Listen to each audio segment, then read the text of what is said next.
Welcome to the Hunt Fish Travel Podcast, the first and longest running female hosted hunting podcast.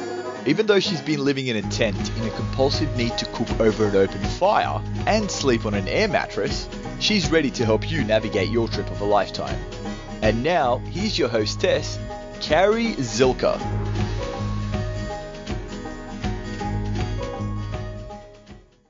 Welcome to the Hunt Fish Travel Podcast. I am your hostess, Carrie Z.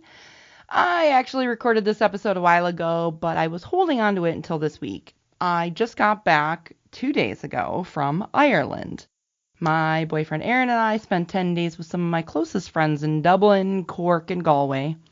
Originally, we went a few days early to go fishing, but because nothing is ever simple, that was a fiasco.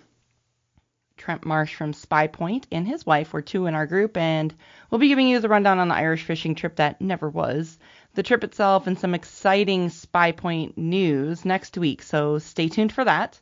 And speaking of Spy Point, the Hunt Fish Travel Podcast has partnered with them to bring you all sorts of fun tips, tricks, and the latest news in trail cameras. This episode is also brought to you by Montana Decoy. I literally won't use any other decoys. They fold up and fit in my pack, and that is fantastic. Now, business done, on to hunting deer in Ireland. Super excited, as always, to have this guest on my show, because this week we're talking to Tommy from Tommy's Outdoors. If you don't subscribe to his podcast, shame on you. Pick up your phone, drop what you're doing, go to Podkicker, Stitcher, iTunes, whatever it is, and look for Tommy's Outdoors, because this guy is one of my favorite podcasters. No joke. And he graciously accepted the invitation to come on the show to talk about Sika deer in Ireland, hunting Sika deer in Ireland. Like, who hunts Sika deer in Ireland? This is going to be such a fun episode. Tommy, welcome back. Thank you. Thanks for having me, Carrie. And that's great to be back on your show. I can say the same thing about your show. You know, like people, you're listening maybe for the first time and you want to like subscribe to Hunt Fish Travel Podcast. You know, it's awesome. So thanks for having me on. Yeah, and listeners might remember you from episode 195, and if not, go back. We talk about Shark Week in Ireland, and that was a really cool episode. That was a fun episode. Shark fishing. I know. But now we're going to talk about land hunting with Sika deer. Yeah. So, have you been hunting for Sika deer in Ireland, I'm assuming? Yes, and it's maybe let's start about just to lay out for your listeners landscape, how it looks like. We have at the moment 3 species of deer in Ireland, and we used to had like a big massive deer called Irish elk. I suppose that was the common name, but it's extinct. So right now we have 3 species of deer. One is red deer, which is considered to be native deer. And then we have 2 introduced species, which is fallow deer and Sika deer. And so they're non-native, right? So and the reason I want to focus on Sika deer, because we spoke about it a little bit before the podcast, and we said, okay, let's figure out the species and location, and so maybe why I think that it's interesting to talk about Sika deer rather than the red deer, which is native, or fallow deer. And I think it's because, first of all, you guys in the United States have an opportunity to hunt Sika deer in state of Maryland. There is apparently some pockets where in Maryland where Sika deer lives, and they're called ghost of the marsh because they kind of feel at home in a kind of marsh, swampy territory. And it's also quite interesting to have that species in Ireland because it's totally introduced. The Sika deer is indigenous to Eastern Asia and Japanese islands. And just by the way, Sika in Japanese means deer. So when we saying Sika deer, it's like deer, really, right? So just remember that. And so in total, there's 14 subspecies of that deer. And out of these 14 subspecies, 6 of them are native and lives in Japanese islands, and in particular in Kyushu Island in Japan. And how those Japanese native deer differs from other subspecies that when they grow antlers, they have a black velvet on their antlers, while other species have usually red velvet on the antlers, and there are some other differences in coloration. So that's not a big deer. It's about 3 feet on the shoulder height. And stags are grow up to around 140 pounds. Hinds are about 100 pounds. They have a chestnut colored coat, summer coat with white spots. They're very, very beautiful looking deer. And then around September, they're starting to changing a coat from summer to winter coat, which is like a gray, almost black. So that's maybe, how we lay it out, how the species looks like. So they're not the big deer. And there are crepuscular animals, meaning they're usually feed and they're most active in the twilight, like hour before sunset, hour after sunset, and so on. And which obviously, when we're talking about hunting, poses some challenges, especially that when they're pressurized, whether by hunting pressure or agriculture, they may become entirely nocturnal, right? So then you essentially don't have a legal light. In Ireland, legal light starts hour before sunrise and ends hour before sunset. So effectively, you have 2 hours in the morning and 2 hours in the evening when you have a chance for getting those deer. So that's how maybe that's an introduction as for what we're talking about, the species. That is interesting. And you're right. The only place you can hunt them, like on public land, other than going to some game farms in Texas or something like that, is Maryland. I think that's fascinating. I guess I didn't even realize that we had them here in the States. Because like you said, like I've always heard about people going to Asia to hunt them. So very interesting. Yeah. So they can also come to Ireland to hunt them. Yeah, apparently. Well, okay, so let's step back a little bit and just talk about hunting in Ireland in general. Because some countries don't even allow archery. Does Ireland allow bow hunting and gun hunting? No, not at all. Okay. So this is like, as far as I can gather, there's very few countries in Europe that allows bow hunting. I know that some regions of France allow bow hunting. Some regions of, I guess, Belgium or Netherlands allows bow hunting. And, in fairness, when I got into hunting, I was watching all the videos, and obviously, majority of hunting stuff is you get from the United States. I was like, oh, great, bow hunting.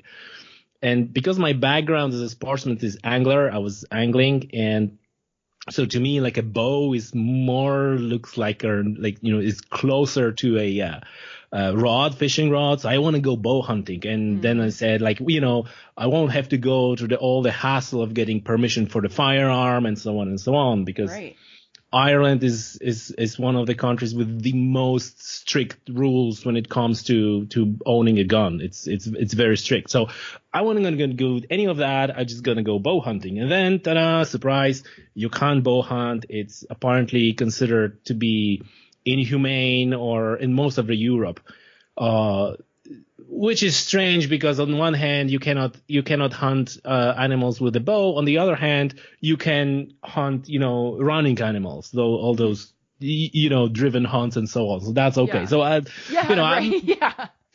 so maybe I'm not gonna go into that discussion. When it comes to hunting in Ireland, you essentially hunting him with firearm. You have a limit of the minimum caliber that you can use, and it's actually expressed in a muzzle energy, I guess.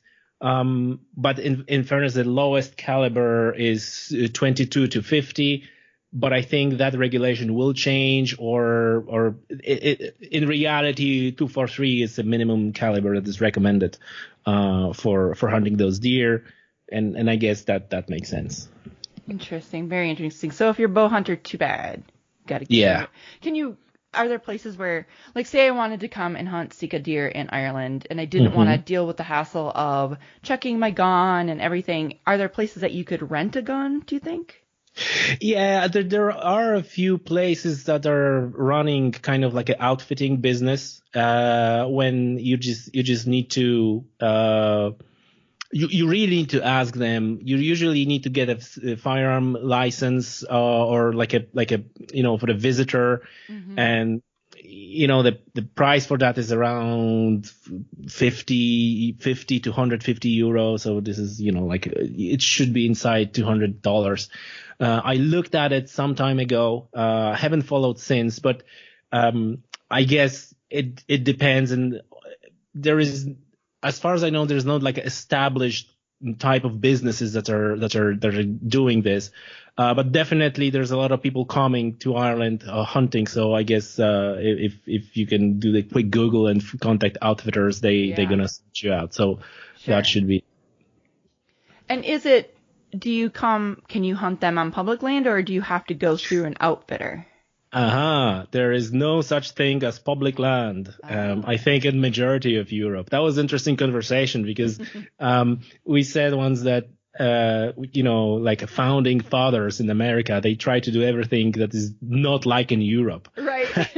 So that's why you guys have a public land, and I can't stress enough how awesome thing that is that you have public lands and really you go and do and protect the public lands. Yeah. There's no public lands, and I think it's historical. Because kind of like a history of Europe is much longer, obviously. And, there was always, the land always belonged to someone. There was always a king and duke or someone, right? And so for the longest time, hunting privilege was only a privilege for really, top people like kings and all these, noble people, I would say. And just the regular folks, they couldn't hunt. The story of Robin Hood, right? There was there's a permanent story of poaching, because those people were not allowed to kill anything because it was all owned by a king or whoever was owning the land. So there was no situation to coming to like a modern time that there were pieces of land that were not belong to anyone. So land belongs to, so every piece of land, whether it's a land that belongs to country. So in Ireland, so going back to Ireland, how it works is majority of the land belongs to really landowners, private people who own the land. And there's also land that is managed for country by the companies who are like a semi-private companies, like Kilcha, who are, have a mandate to manage the lands for country. So I guess the majority of hunting, as far as I can gather, is done on private land that belongs to people, and especially in the case of Sika deer, which is introduced species and is often considered invasive species.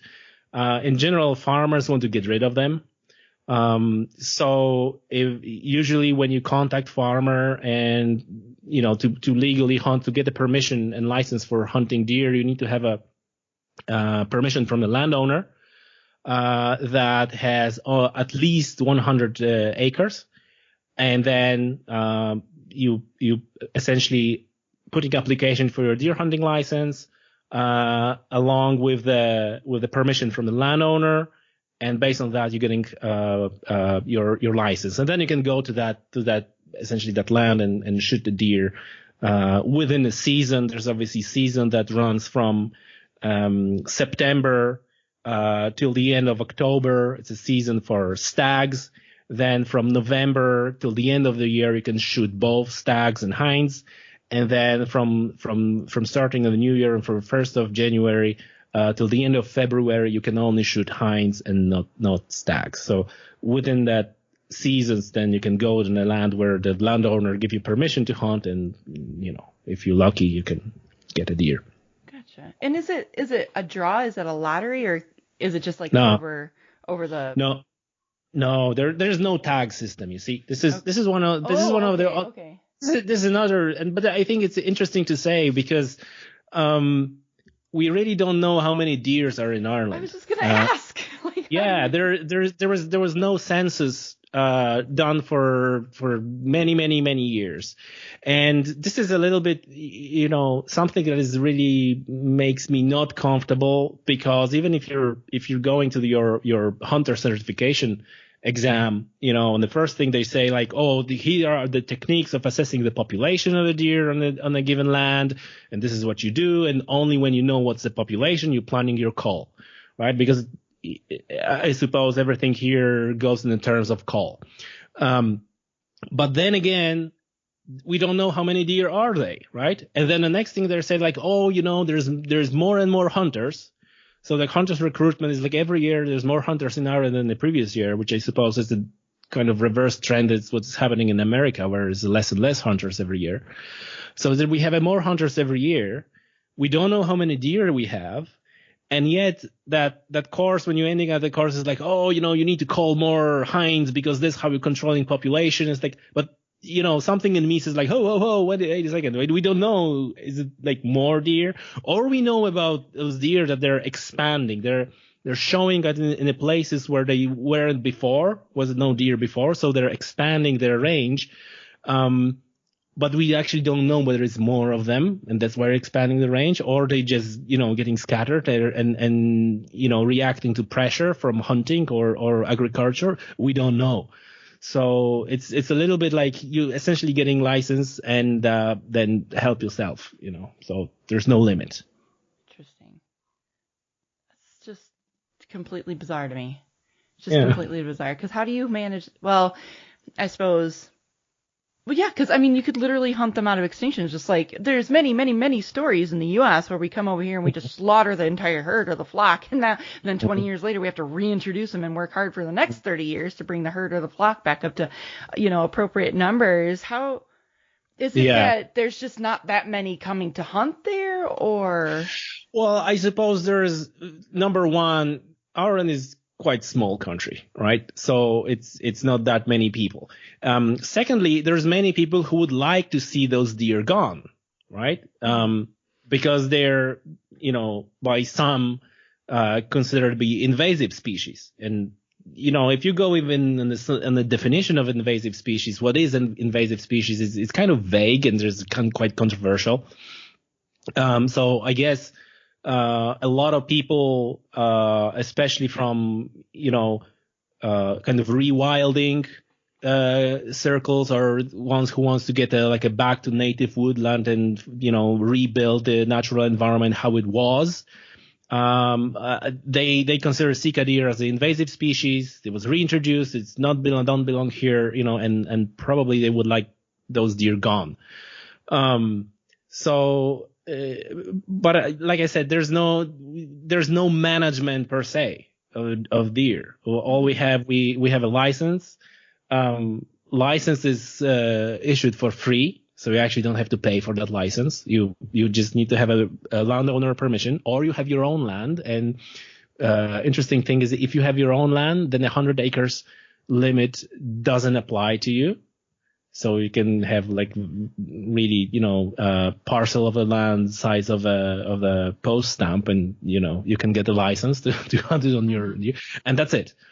And so the only limitation, the only, kind of management of a deer is the season, where you can shoot, and you can shoot stocks, and you can shoot hinds, and so on and so on. That's the only limitation. Other than that, there's not really management per se. And like I said, I don't think you can realistically talk about management if you don't know how many deer you have, right? Right. Yeah. So exactly.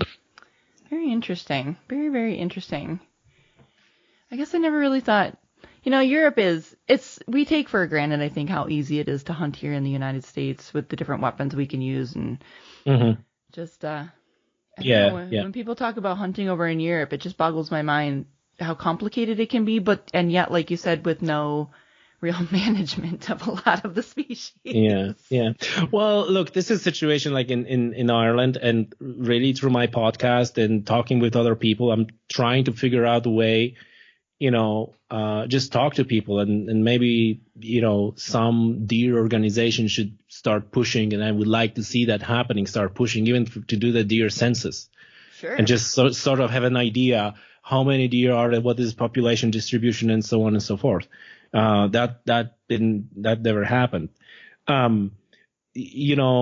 I would like, as many people, and I'm one of them, I would like to see some sort of a tag system, and maybe not so much to limit the harvest, but actually to know, what's going on and how many. Because right now, when the time to renew a hunting license comes, you get this piece of paper, and on the back of that is like, okay, fill out what did you shoot in the previous season, right? And it's completely like you can put it there whatever you want, right? I suppose if you kind of person who likes bragging, you're gonna put like, oh, I shot like 50 deer, right? Right.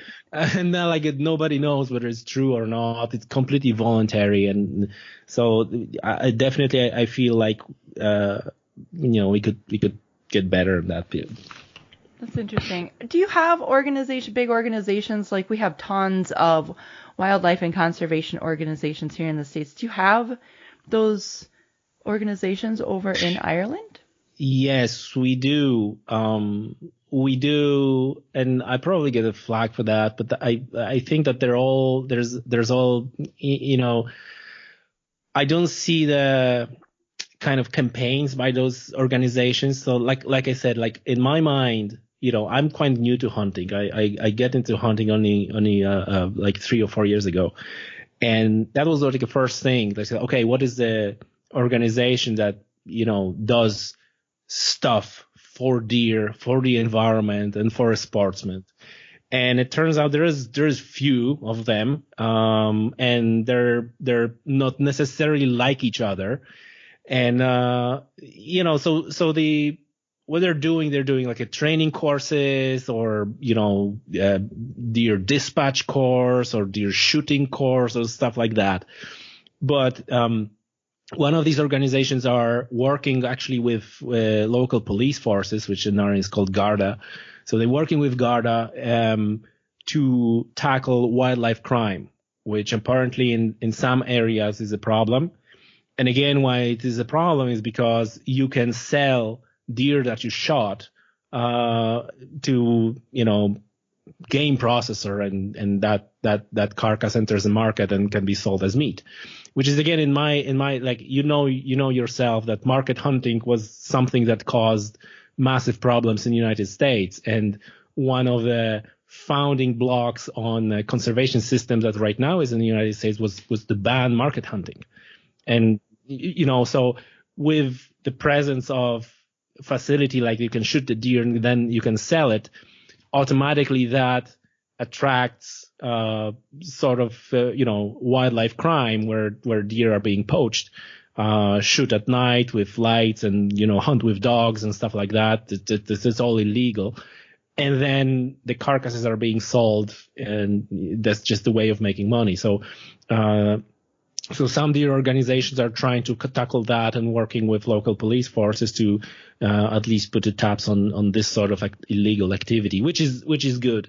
But like I said, on my end, I would just love to see the census of a deer and know whether there's more or less or what's happening. I have one other interesting thing that is perhaps worth mention about Sika deer and the issue with hybridization.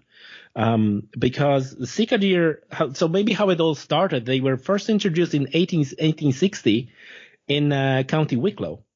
And from there, they kind of spread, and the herd grew, and they were, sold to various estates. And especially in the Wicklow Mountains, they start to hybridize with native red deer. Which obviously is a problem because red deer is considered native. So, just to have a clean, pure blood, that's really not good for them to hybridize.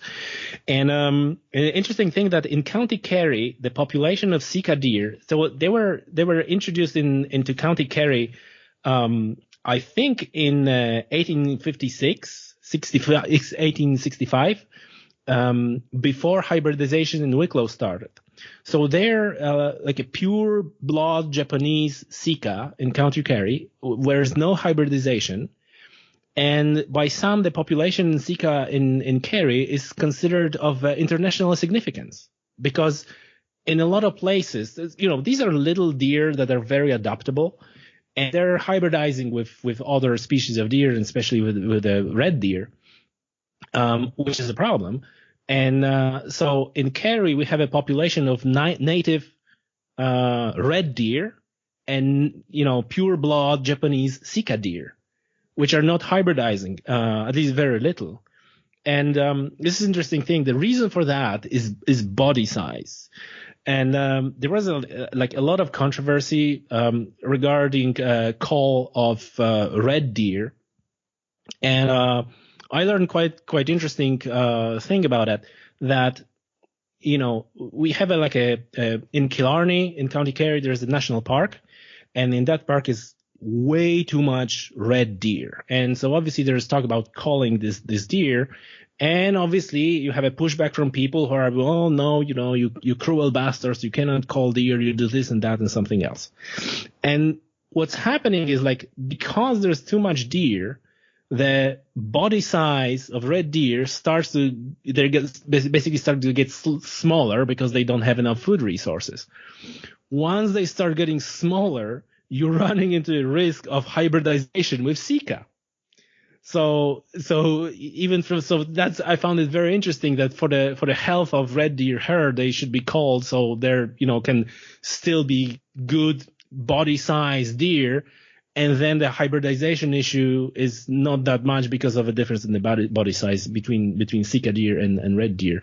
But this, like I said, I think it's interesting to know that the County Kerry in Ireland has a probably international population of Sika deer that is of international significance because they're pure blood Japanese Sika. That's interesting. That's crazy. Hmm. Absolutely crazy. Really cool. See, this is why I like having you on here. You are a wealth of information. Thank you. Wow. Yeah. It's quite interesting, and like I said, it's quite unique. And I guess, in the areas of Ireland where fallow deer is more popular, I guess that's probably the fallow deer is by far the most widespread species of deer in Ireland. And I guess it's also easier to hunt because they're active throughout the day. While Sika is like a crepuscular, so you have just this narrow window of a few hours when they're active. But as since I got into hunting in Ireland, a majority of people are, the main kind of staple target species is Sika deer. That's cool. Very interesting. I guess, like I said, when most of us in the States, we think of Ireland, we think of St. Patrick's Day and green beer and Guinness and, beautiful landscapes. You don't realize that there's actually hunting opportunities over there. Mm-hmm. Yes, really yes. Cool. I think that, Ireland is great for outdoors opportunities. And I said that many times on my podcast that, it's really low barrier of entry to do various things. It's a great surfing destination. You have a great waves, and there's a lot of really good surfing here, and the beaches are not crowded. So apparently there's a lot of surfers coming in as a good opportunity for surfing. You have a good opportunity for hunting, Sika deer or perhaps red deer, which is, it's not quite the size of elk, but it's a big deer and quite exciting hunts. You can go golfing for, next to nothing, like in most countries in Europe, for example, if you want to go, golfing, you need to have a really fat wallet. While in Ireland, every second village has a small golf course, and, you can buy a set of used clubs and whatever for €50 and off you go. So, So I think that there's a lot of great opportunities in Ireland to try various, outdoors activities. And even if you're not gonna, you decided this is not your cup of tea, I guess you tried it, and, you don't have to spend thousands and thousands of dollars just to do it. So it's great that way. That is really cool. Man. See, every time I talk to you now, I want to go visit Ireland. Yeah, absolutely. We'll do one of those podcasts, looking into each other's eyes, rather than over the internet. I know, right? So actually meet in person. How crazy would that be? Exactly. I think it's gonna happen. Well, very cool, Tommy. Thank you so much for taking the time out of your busy day to come on the show to talk about this very interesting hunting topic. My pleasure.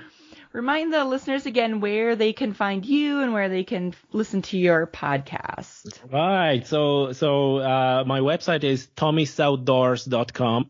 Or just Google Tommy's 'S Outdoors. And it's a podcast that is available on all podcasting platforms, Apple Podcasts, Stitcher, Spotify, and what have you.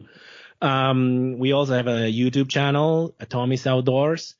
And I also post regular blogs on the website. So around the wildlife and conservation and hunting and fishing and stuff like that.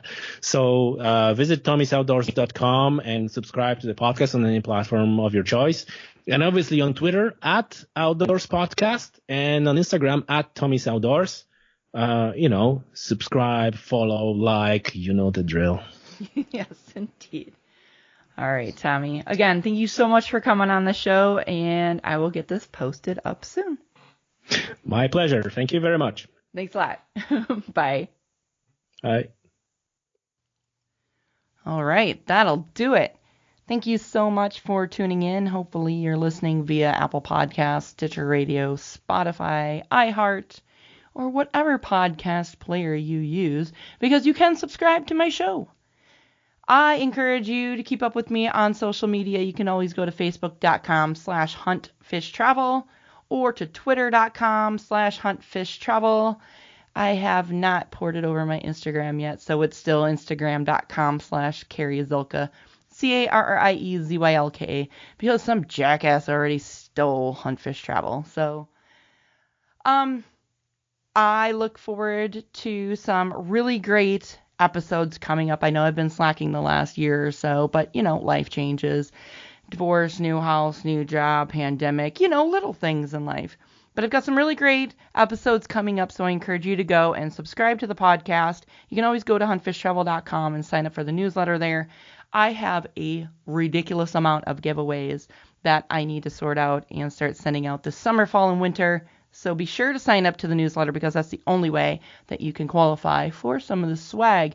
We've got broadheads, we've got arrows, we've got decoys, we've got trail cameras, we've got all sorts of really interesting stuff. So again, go to huntfishtravel.com and sign up for the newsletter there. Like, follow, engage. If you have ideas for episodes, please feel free to reach out to me on any of these social media platforms, or you can reach me through the contact page on huntfishtravel.com. Thanks.